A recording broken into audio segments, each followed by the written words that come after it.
Hello everyone, मेरा नाम अंशुमन यादव है। मैंने इस साल यूपीएससी सिविल सर्विसेज एग्ज़ामिनेशन में 242 रैंक सिक्योर की है। मेरा ये 4th अटैम्प्ट था। मैं लास्ट ईयर भी यूपीएससी सिविल सेवा परीक्षाओं में 372 रैंक सिक्योर किया था। I was already in DANICS service and I am a mechanical engineer by background. I have done my mechanical engineering from NIT Bhopal. Thereafter I started preparing and then this year I have secured this rank and मेरा geography optional है. So last year also in my geography optional I secured 269 marks. This year in my optional I have secured 271 marks, which is relatively I feel a good score comparing the standards of this year. As far as I know right now, the highest in geography optional is 289. So in that sense I believe it's a relatively good score and मैं कुछ अपनी जो भी मेरी समझ है geography optional के लिए और कैसे मैंने प्रिपेयर किया था, क्या मेरी स्ट्रेटजी है, वो मैं आप सबके साथ शेयर करना चाहता हूँ। तो सबसे पहले हम जोग्राफ़ी ऑप्शनल के लिए जब स्टार्ट करेंगे तो पेपर 1 एंड पेपर 2 में इसका डिवीज़न है।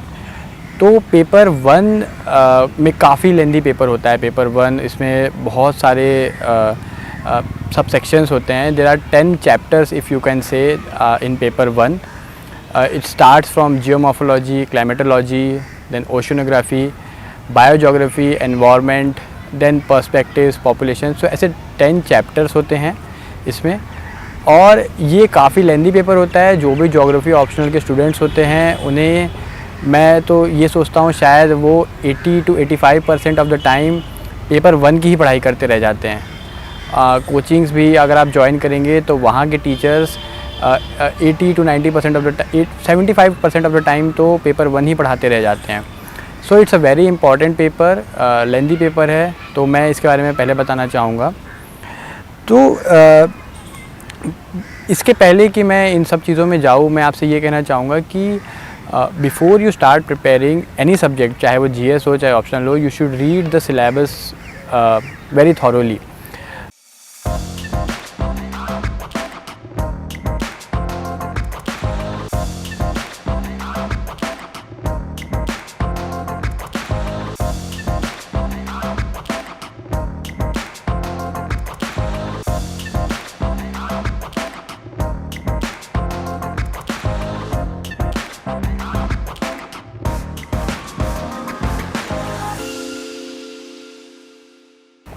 मुझे लगता है कि बहुत से पेपर्स ऐसे होते हैं जिनमें हमें कभी कभी बुक्स भी नहीं पता होती, बहुत से चैप्टर्स के बुक्स भी नहीं पता होती और हमें फिर समझ में नहीं आता है हमें ये तैयारी कहाँ से करें। So the key lies in observing and retaining the syllabus and making notes out of the words of syllabus. So मैं सभी एस्पिरेंट से रिक्वेस्ट करूँगा कि चाहे वो कितने भी सीनियर हो, चाहे उन्हें 2 साल 3 साल भी एग्ज़ाम दे दिया हो, बट वो एक बार जोग्राफ़ी का सिलेबस अपने हाथ में रखें और एक एक वर्ड, एक एक सबसेक्शन में जो एक एक वर्ड है उस एक एक वर्ड के बारे में उनके पास नोट्स होने चाहिए। तो मैंने तो ज्योग्राफी के सिलेबस में जो एक एक वर्ड है, हर एक वर्ड पे मेरे पास एक पन्ने के नोट्स हैं। सो मुझे कभी कभी लगता है कि क्वेश्चंस डायरेक्टली उन वर्ड से ही आ जाते हैं। जैसे अगर आप देखेंगे तो सस्टेनेबल डेवलपमेंट, डिफॉरेस्टेशन या फेमाइंस, ये बहुत ही हमें सिंपल टॉपिक्स लगते हैं। हमें लगता है कि ये तो GS के टॉपिक्स हैं, हम इन पे कुछ भी लिख लेंगे और हम कभी कभी इन पे कुछ कंक्रीट प्रिपेयर ही नहीं करते हैं। लेकिन ये सारे वर्ड सिलेबस में हैं और वर्ड को लेके ही डिट्टो कभी कभी क्वेश्चन आ जाता है। और वो बहुत स्कोरिंग क्वेश्चंस होते हैं। अगर आपके पास पहले से उनके बारे में कंटेंट प्रिपेयर्ड है तो आप बहुत ही जल्दी उनमें स्कोर कर सकते हैं।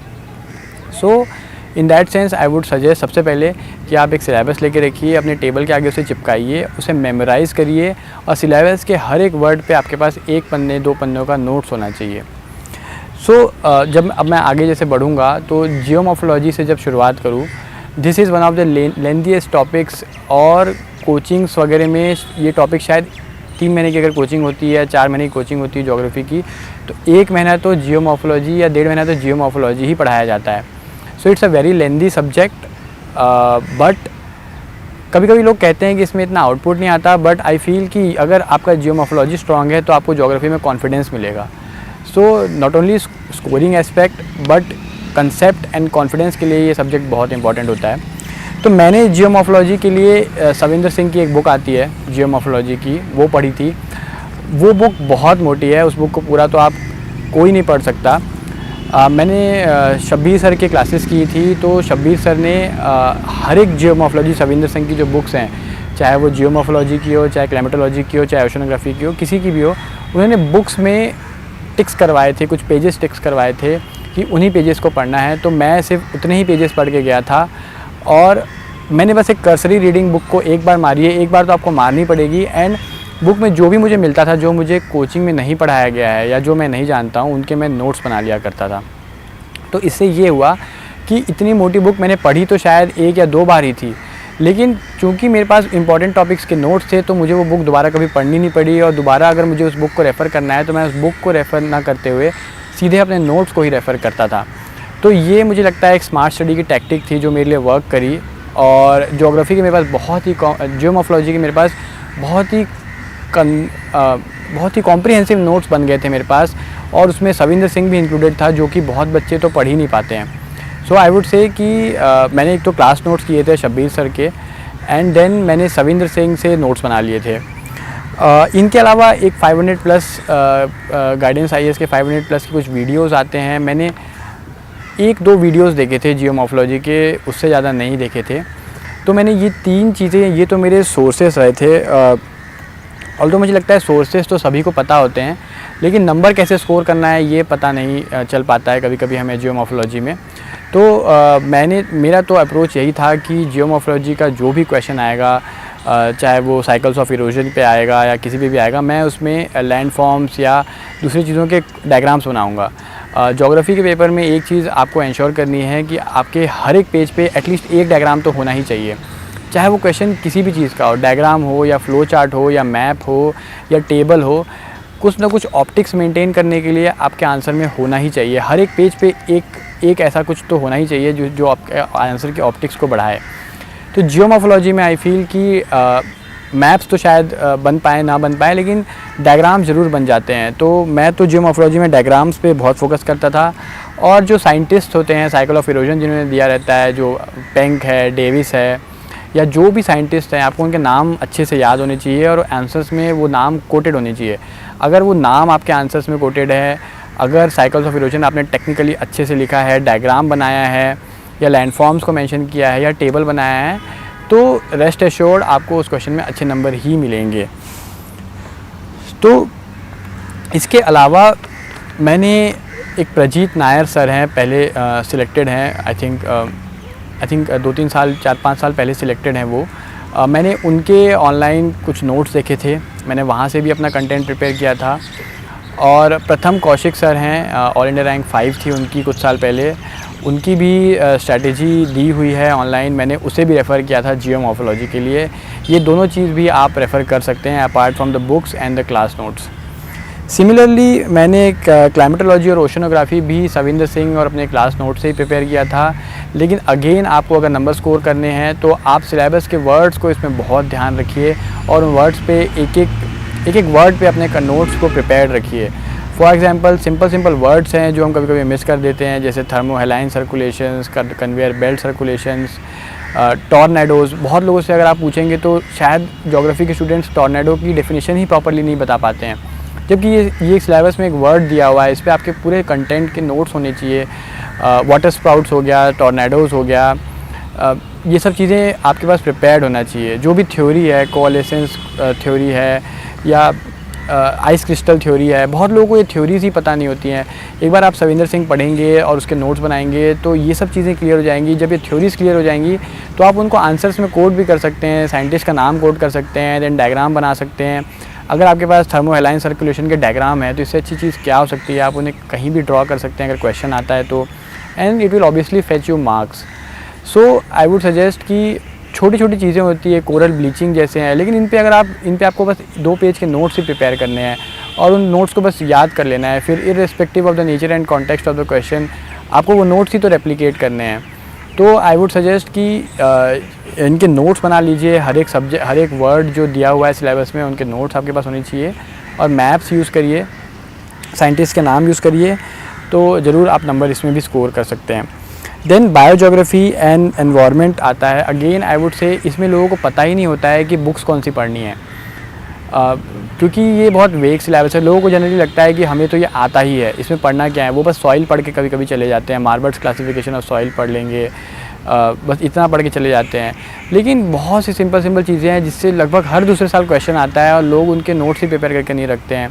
जैसे for example I would say कि एग्रो फॉरेस्ट्री, सोशल फॉरेस्ट्री, हमें लगता है हम इन्हें टेकन फॉर ग्रांटेड लेते हैं इन टॉपिक्स को, लेकिन मैंने तो इनके नोट्स प्रिपेयर कर लिए थे 1-2 पन्नों के। मैं हर साल बस वही नोट्स पढ़ के आता था और जब क्वेश्चन आता था मैं बहुत ही कंफर्टेबली इनको अटेम्प्ट करता था। मेरे पास इन क्वेश्चन में क्या डायग्राम बनाना है, किसको कोट करना है, क्या पॉइंट्स लिखने हैं, सब कुछ पहले से प्रिपेयर्ड रहता था। मुझे एग्ज़ाम में कुछ सोचना ही नहीं पड़ता था। तो मुझे लगता है कि इन दैट सेंस ये बहुत ही अच्छी चीज़ है। बहुत सी सिंपल चीज़ें हम इन टॉपिक्स में मिस कर देते हैं। जैसे एनवायरनमेंट में अगर आप देखेंगे तो सिलेबस में एक टॉपिक है एनवायरमेंटल एजुकेशन। आई थिंक शायद 1% लोग भी इसको प्रिपेयर करके नहीं जाते हैं एग्ज़ाम में, and last to last year इस पर एक क्वेश्चन आ गया था एंड मैंने वो क्वेश्चन अटेम्प्ट किया था, बहुत अच्छे से अटेम्प्ट किया था क्योंकि मेरा ये क्वेश्चन प्रिपेयर्ड था। मैंने सिलेबस के हर वर्ड पे नोट्स बना के रखे थे। तो अगर आप एक भी वर्ड मिस नहीं करेंगे तो आप एग्ज़ाम में बहुत अलग तरीके से प्रिपेयर्ड रहेंगे, वो आपको शायद हेल्प करेगा। फिर आपको वहाँ पे बैठ के सोचना भी नहीं पड़ेगा कि मुझे कौन सा मैप बनाना है, कौन सा फ्लो चार्ट बनाना है। अगर एनवायरनमेंट एजुकेशन पे क्वेश्चन आएगा तो आई नो मेरे नोट्स में कौन सा मैप है, कौन सा फ्लो चार्ट है और मुझे वो बना के ही आना है।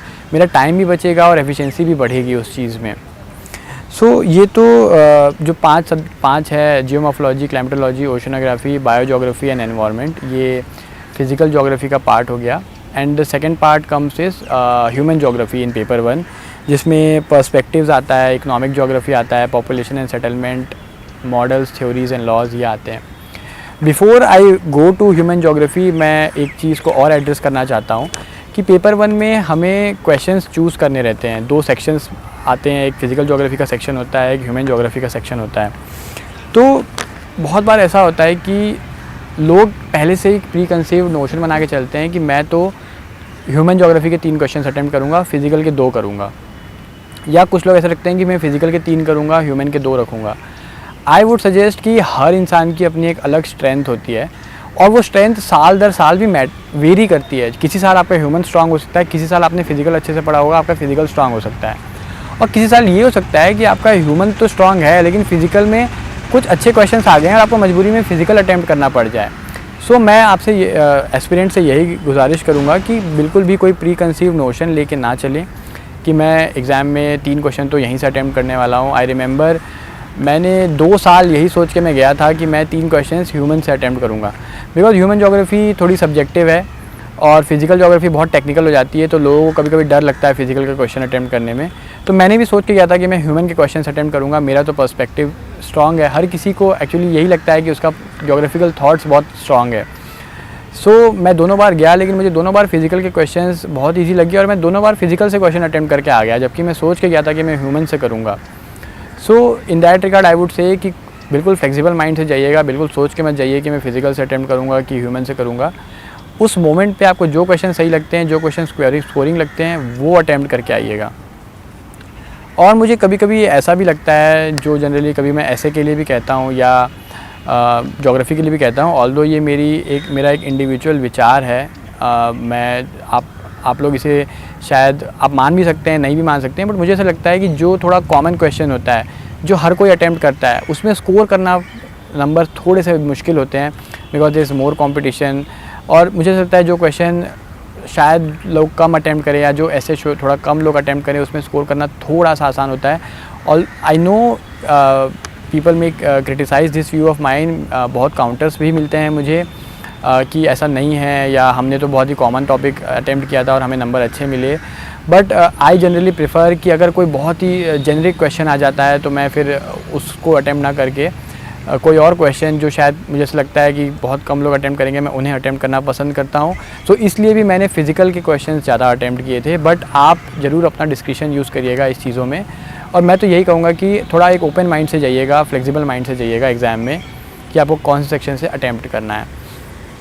फिर तो अब जब हम ह्यूमन पे आते हैं तो पहला ही टॉपिक आता है जोग्राफिकल थाट्स और पर्सपेक्टिव्स जो लोग कहते हैं। This I feel is a very important topic, not only because इस टॉपिक से सवाल आते हैं बट ऑल्सो बिकॉज इस टॉपिक को आप दूसरे टॉपिक से क्वेश्चंस में भी यूज़ कर सकते हैं, लिंक कर सकते हैं, जिससे आपके नंबर्स बढ़ सकते हैं। So this is very important topic, चाहे आप ह्यूमन से क्वेश्चन अटैम्प्ट कर रहे हो चाहे ना कर रहे हो, चाहे आप जोग्राफिकल थॉट्स को पसंद करते हो चाहे नहीं पसंद करते हो, इसे पढ़ना बहुत इंपॉर्टेंट है एंड इसमें मास्टरी हासिल करना भी बहुत इंपॉर्टेंट है। इसमें मैंने 2-3 सोर्सेस यूज़ किए थे। एक तो मैंने कोचिंग के नोट्स यूज़ किए थे शब्बीर सर के, एक मैंने सुदीप्ता अधिकारी जी की बुक आती है उसमें से मैंने कुछ सिलेक्टेड चैप्टर्स पढ़े थे, और एक आरडी दीक्षित आती है वो भी मैंने क्लास में शब्बीर सर ने कुछ पेजेस टिक कराए थे, मैंने सिर्फ वही पेजेस पढ़े थे। सो जोग्राफिकल थॉट्स बहुत ही इंपॉर्टेंट टॉपिक है, ना केवल इसलिए बिकॉज इस टॉपिक से सवाल आते हैं, बट ऑल्सो बिकॉज इस टॉपिक की अगर आपको नॉलेज है तो इस टॉपिक के कंटेंट को आप दूसरे आंसर्स में भी, दूसरे चैप्टर्स के आंसर्स में भी यूज़ कर सकते हैं। इसलिए ये बहुत ही इंपॉर्टेंट बन जाता है, आपको पढ़ना तो है ही, चाहे आपको ये पसंद हो चाहे ना हो। जोग्राफिकल थॉट्स को पढ़ने के लिए, मास्टरी लेने के लिए मैंने काफ़ी सोर्सेस रेफ़र किए थे।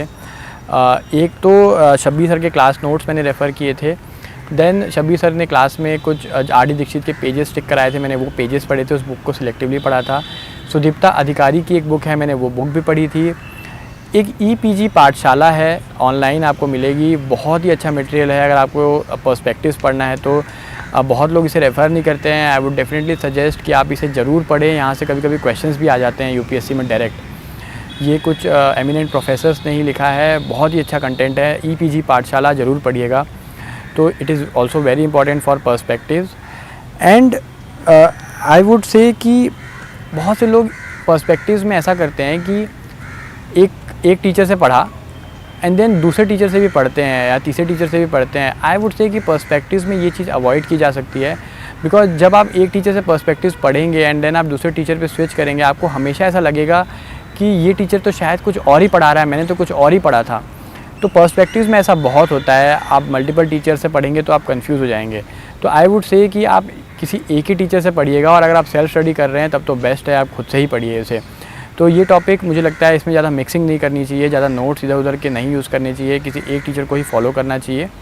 एंड जो बाकी कुछ नोट्स में रह जाता है वो बुक से आरडी दीक्षित या सुदीप्ता अधिकारी से रेफ़र कर लेना चाहिए।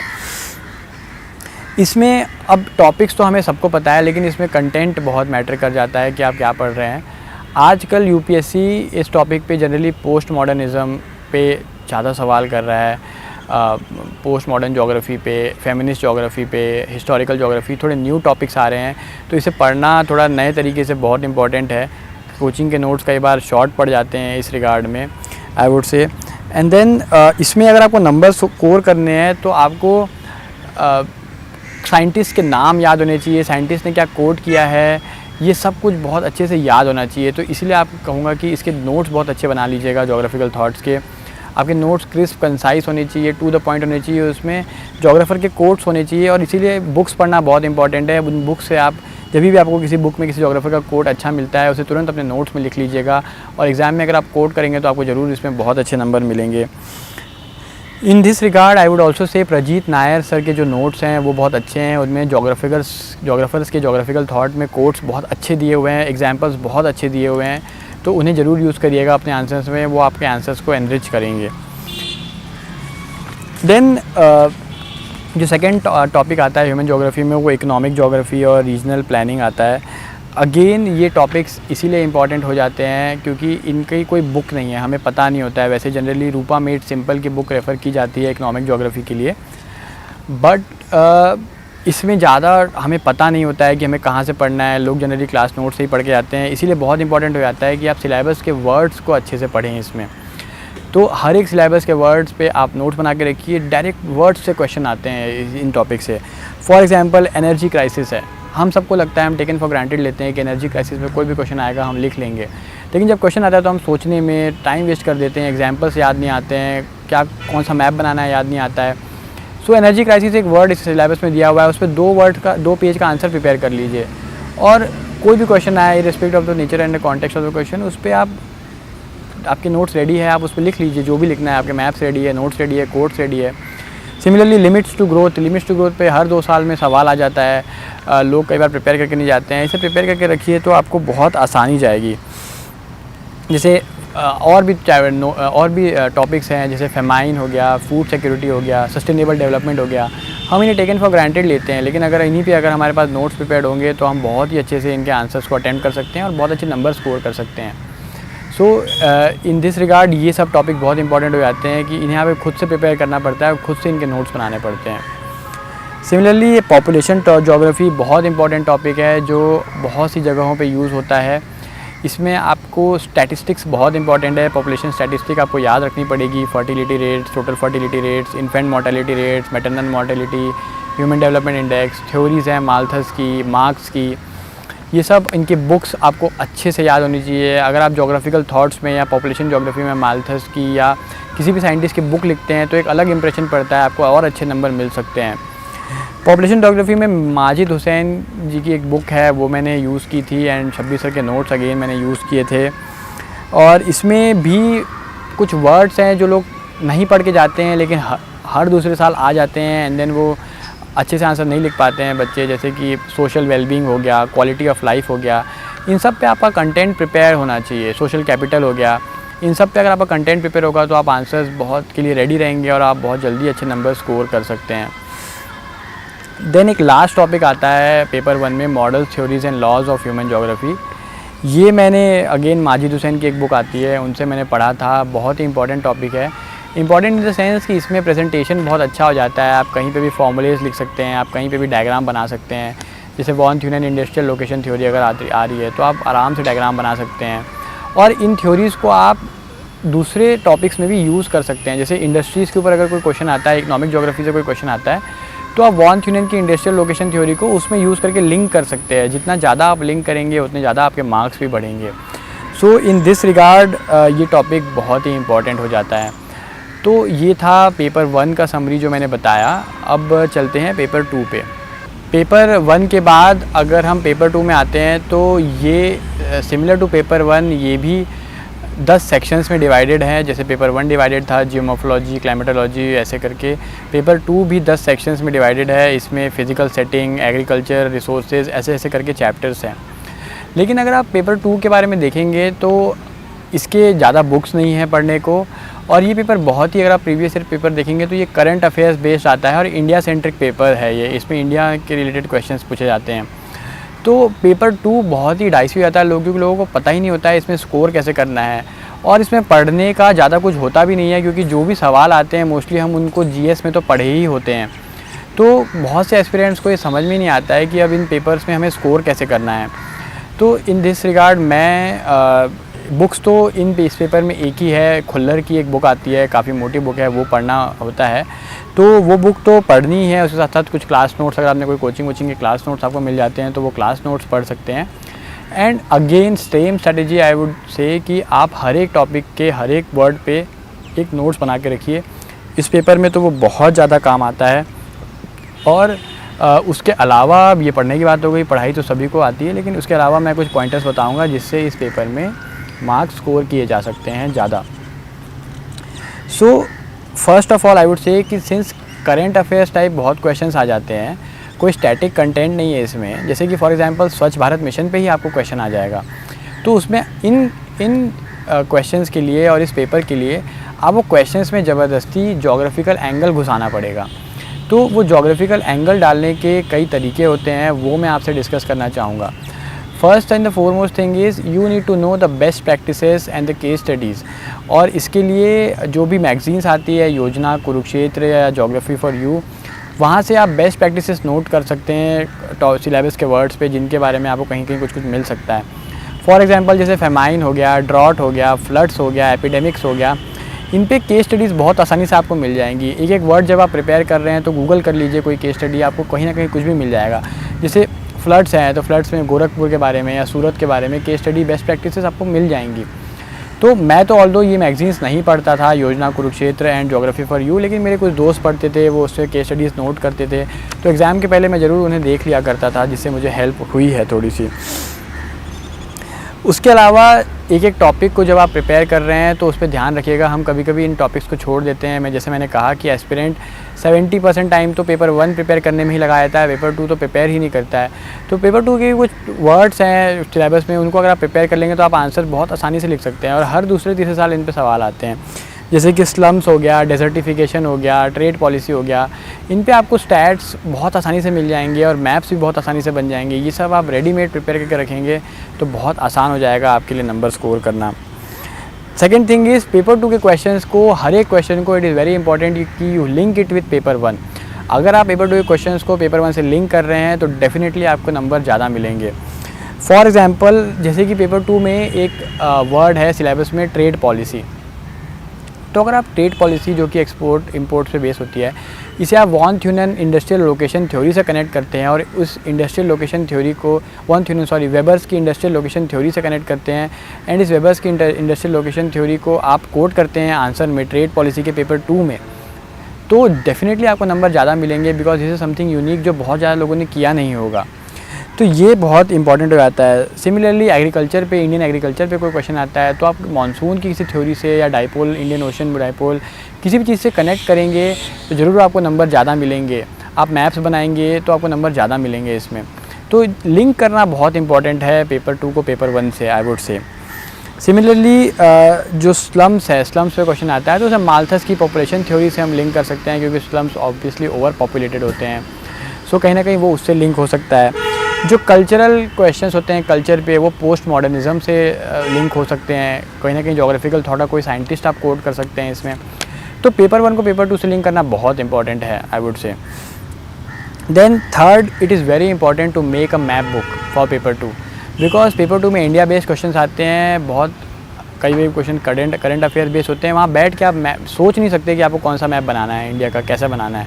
So you should have a readymade map book. मैंने तो बनाई थी और जो बुक है खुल्लर, उसमें बहुत से मैप्स दिए हुए हैं इंडिया के रेनफॉल पैटर्न पे, एनुअल एवरेज रेनफॉल पे, प्रेसिपिटेशन पे, ट्रेड पे, लोकेशन ऑफ थ्योरी इंडस्ट्रीज़ पे, ड्रॉट्स पे, फ्लड्स पे। ऐसे आप 30-35 मैप्स बना के रखिए अपने पास। उन मैप्स को देखते रहिए, अपने आप फिर आप आंसर्स में उन मैप्स को यूज़ करने लग जाएंगे। तो दिस विल ऑल्सो मेक आपका टाइम कम लगेगा, आपको मोर एफिशिएंट बनाएगा ये चीज़ भी।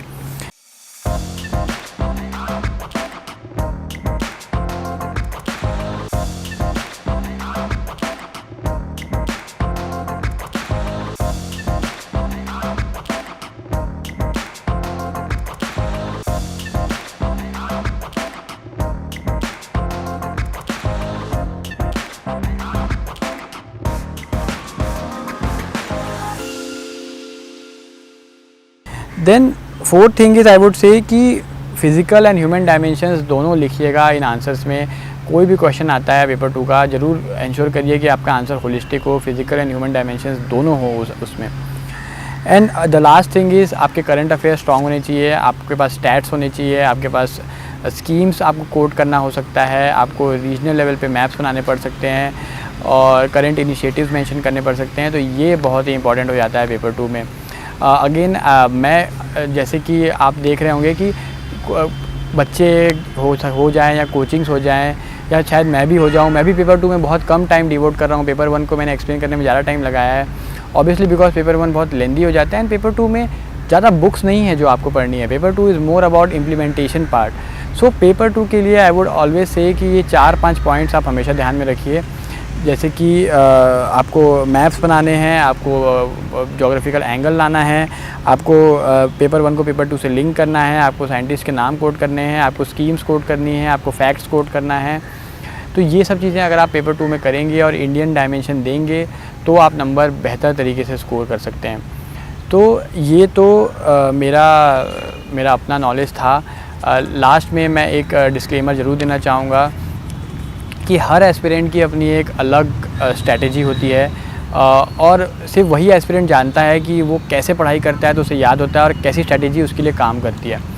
सो ये मेरी स्ट्रैटेजी थी, ये शायद किसी और के लिए काम ना करे। इनफैक्ट ऐसा भी होता है कि एक स्ट्रैटेजी एक अटेम्प्ट में काम आती है और वही स्ट्रैटेजी शायद अगले अटेम्प्ट में काम ना आए। शायद मैं ही एक बार और पेपर दूँ तो मेरे ही कम नंबर आ जाए और इस अटेम्प्ट में इस स्ट्रैटेजी से मेरे ज़्यादा नंबर आ गए हैं। तो टाइम के साथ स्ट्रैटेजी को इवॉल्व भी करना पड़ता है और स्ट्रैटेजी में अपने हिसाब से मॉडिफिकेशन भी लाने पड़ते हैं। तो किसी भी टॉपर की या सिलेक्टेड कैंडिडेट की स्ट्रैटेजी को आप डिट्टो अडॉप्ट मत करिए, उसमें अपने मॉडिफिकेशंस करिए और टाइम के साथ उसमें चेंजेस करिए। और अगर आपको कुछ पसंद नहीं आता है मेरी स्ट्रैटेजी में, किसी की भी स्ट्रैटेजी में, तो उसे डिस्कार्ड करिए, इसमें कोई प्रॉब्लम नहीं होनी चाहिए। So thank you all. ये तो था मेरे तरफ से ज्योग्राफी के लिए जो भी मुझे इनपुट्स देने थे ऑप्शनल सब्जेक्ट के लिए। रेस्ट आपको जो भी कुछ डाउट्स होंगे या कुछ होंगे वो आप कमेंट सेक्शन में लिख सकते हैं। I will try to answer it. Thank you very much. All the best to all the aspirants.